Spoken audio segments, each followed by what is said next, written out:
Well, I mean, being present in one of the world's centers for meteorological data coming from satellites, especially in this era when satellites not just take pictures, right? I mean, they provide all kinds of remote sensing of the meteorological data that we need to be able to be better forecasters and provide better warnings for people to save life and property. So it's really great to be here.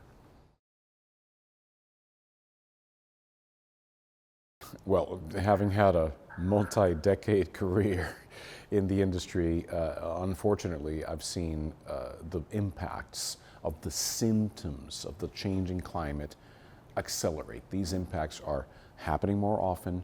They are more extreme. I live in Florida, where we're seeing stronger, slower moving hurricanes. When it rains harder. When we get heat waves, they're more intense and more prolonged. I mean, there's just this long list of extreme weather symptoms that we're seeing that unfortunately I've seen accelerate over my career.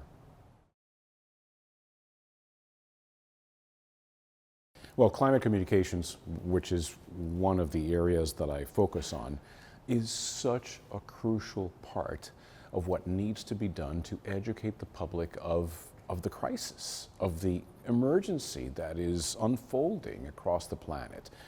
Bringing communication to the public and educating them empowers the public to demand action on climate, which is crucial to be able to slow this warming down and hopefully leave a livable planet for us and the critters that surround us.